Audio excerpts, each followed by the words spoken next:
किसानों को गुमराह करने की असफल कोशिश कर रहे हैं, देशवासियों के बीच भ्रम पैदा करने की कोशिश कर रहे हैं। लेकिन मैं पूरे दावे के साथ कहता हूं, भारत और अमेरिका के बीच जो समझौता हुआ है उसमें देश के हितों को सर्वोपरि रखा गया है। हमारे एमएसएमई, हमारे स्टार्टअप्स।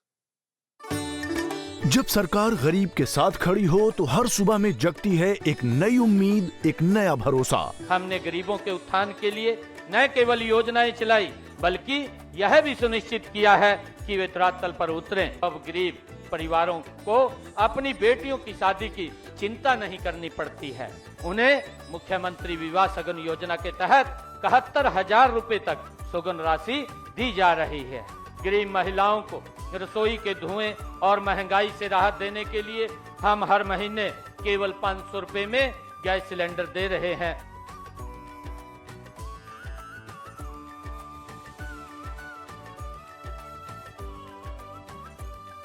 मुख्यमंत्री ग्रामीण आवास योजना से अब हर गरीब के सिर पर छत है और मुफ्त प्लॉट से मिला है जीने का सम्मान। मुझे मुख्यमंत्री आवास योजना से घर और स्वच्छ भारत मिशन ग्रामीण से शौचालय का लाभ मिला है। पीएम सूर्य घर मुफ्त बिजली योजना से खेतों और घरों में मुफ्त बिजली पहुंच रही है।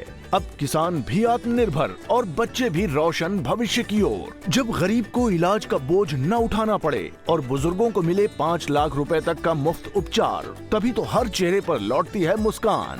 गरीब की खुशहाली ही हरियाणा की असली पहचान है। जब हर चेहरे पर मुस्कान हो, तभी पूरा होता है सशक्त हरियाणा का सपना।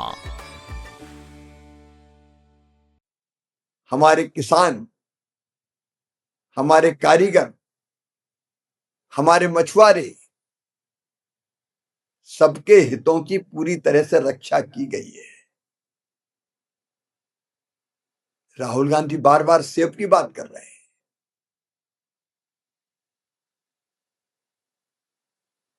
5,50,000 मीट्रिक टन सेब हम आयात करते हैं। उसमें से सीमित बहुत छोटा कोटा,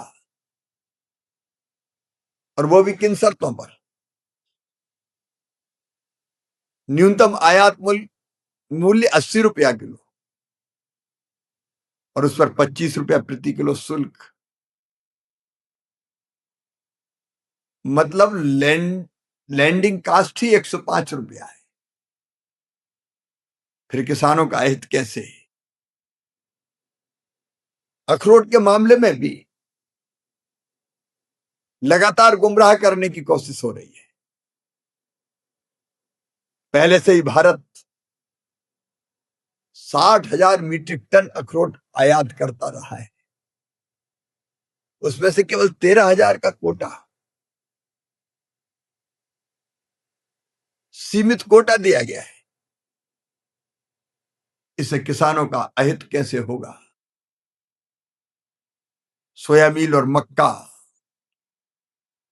कॉर्न पर कोई भी रियायत नहीं दी गई है। राहुल गांधी का यह दावा कि कांग्रेस की सरकार के समय आयात के दरवाजे बंद कर दिए गए थे, पूरी तरह से झूठ है। कांग्रेस शासन के दौरान भी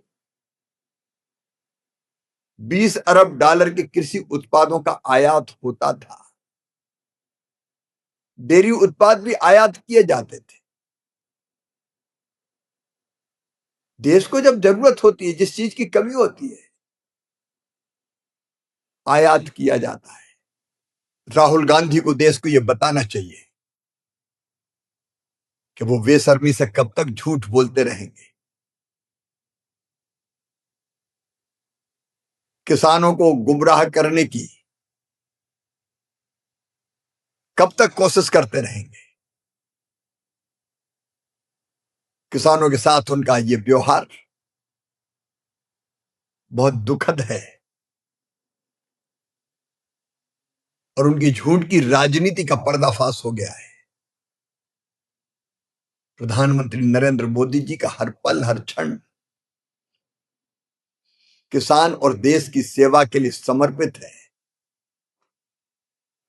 उन्होंने किसान के कल्याण की अनेकों योजनाएं बना के उन्हें लागू कर किसान की जिंदगी बदली है और आगे भी किसानों के लिए, उनके हितों की रक्षा के लिए और आत्मनिर्भर और विकसित भारत बनाने के लिए वे काम करते रहेंगे।